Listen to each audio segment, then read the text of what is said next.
Theodore Beza, Icones, Wycliffe, Part 1.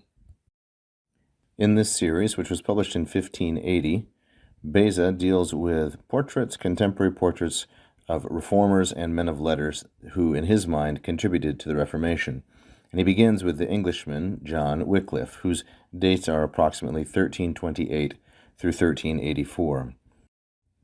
So he describes him here as Ioannes Wycliffus Angelus in Academia Oxoniensi Theologiae Professor. So John Wycliffe, and this is masculine, singular, and nominative. Then we have the demonym Angelus, meaning that he was an Englishman. In Academia, so the preposition in takes the ablative. So we have Academia in the feminine singular ablative. In the academy or the university, Oxoniensi. This is also feminine singular ablative, and this is the adjective Oxoniensis, which is a third declension adjective, and like all third declension adjectives, then its ablative singular ends in an I. So in Oxford University, he was theologiae, which of course is feminine singular and genitive, and then we end with another masculine singular nominative, professor. So he was a professor of theology at the University of Oxford, namely John Wycliffe the Englishman.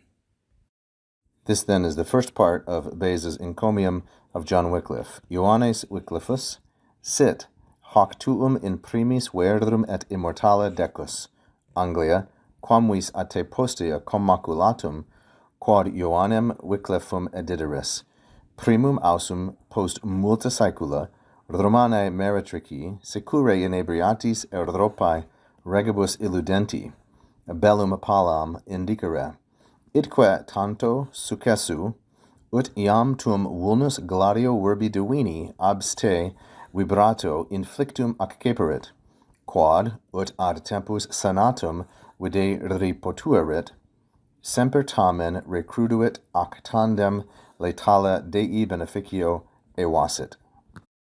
Beza gives us here a number of beautiful and intricate clauses. So let this be, sit, hoc. We begin with a present subjunctive, a usive, that is giving a command. Let this be your, among the first, your true and immortal, or in the first place. Let this be your true and immortal decus. A decus is an honor. So the subject of sit is decus right here, which is neuter and singular and nominative. It's modified by hoc tuum, by verdrum, and immortale. Let this be in the first place your true and deathless honor. Then we have Anglia. He's speaking to England. So that's a vocative, a feminine singular and vocative. Let this be your first and immortal, your true and immortal honor, O England, although afterward, quamvis postea, by you it was besmirched, cum maculatum. So you can see here this little tilde over the O. That means that we have another letter. This is called a ligature. So cum maculatum. And this one is neuter, singular, and nominative because it is referring to decus, the controlling noun of the first clause. Even though afterward it was besmirched or stained by you, that honor was, namely that, quod, you produced, you published, you put forth into the world John Wycliffe. So Ioannem Wycliffum is masculine singular and accusative as the object of this verb editeris. And editeris, of course, is a second singular perfect subjunctive. Let it be your decus that you brought into the world John Wycliffe. Then we're going to get some modifiers for Wycliffe. He was the one who first dared, primum ausum. So ausum is the participle from the verb audeo, audere, and here it is masculine singular accusative, modifying Ioannem Wycliffum. He was the one who first dared, after many ages, post multa saecula, to the Roman prostitute, Romanae meretrici. So this is feminine, singular, and dative. And of course, Beza in his polemics is referring to the Roman Church, feminine, singular, dative, against her who was securely, secure, that's an adverb, who was securely illudenti, making fun of or humiliating or mocking. That's another feminine singular dative.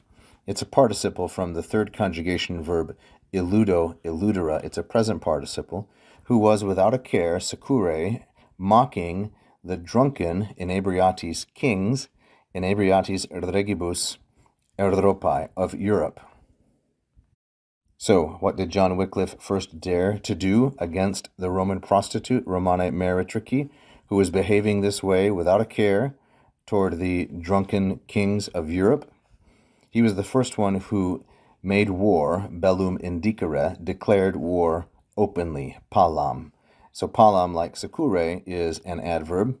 And so we have this idiom, bellum indicere, means to declare war. And it patterns with the dative. That's why we have meretrici there in the feminine singular dative, modified by both Romani and illudenti.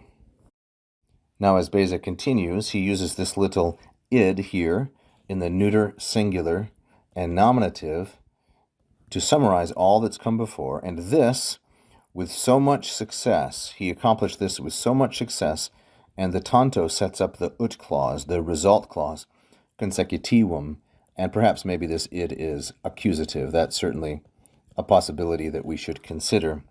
That the wound, woolness, she received, acceperet, and that's the church, the Roman church, whom he calls meretrici, that she received, and it was a woolness that was inflictum, a wound that was dealt by the sword of the word, the divine word, that was brandished, vibrato, by you, abste.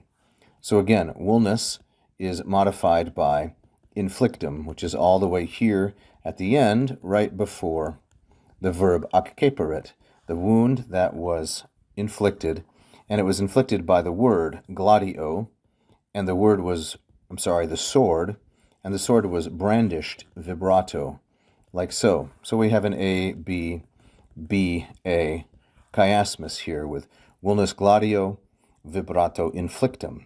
Moreover, it was brandished abste, by you. And there's also a modifier, whereby divini, it was the sword of the divine word. And Beza will continue with some more modification, quad, a wound which, as for a time, it seemed, or it could seem, videre potuit, that it was healed, the wound that John Wycliffe dealt the Roman Church in England. It seemed like it could be healed at the time or for the time. Nevertheless, it always recruduit. It always kept coming back. This wound dealt to the Catholic Church, in Beza's view, it always came back, recruduit, and at last it proved, evasit, letale. It proved to be a lethal wound by the goodness or the kindness of God, Dei beneficio. Evasit is from evado, evadere, third conjugation verb, and it means to prove to be something. So it eventuated, or it proved to be, it turned out, we might say, to be letale. So letale is a neuter singular and nominative, referring back to the woolness, as does quad. And recruduit is going to be, like evasit, a perfect indicative active. Third singular, perfect indicative and active. And I should point out before this long episode concludes that potuerit is the perfect subjunctive of the ut clause, the result clause that I was mentioning. Thank you for watching. I hope you enjoyed that free lesson. Please like and subscribe, hit the bell. You can also become a patron at patreon.com/LatinPerDiem.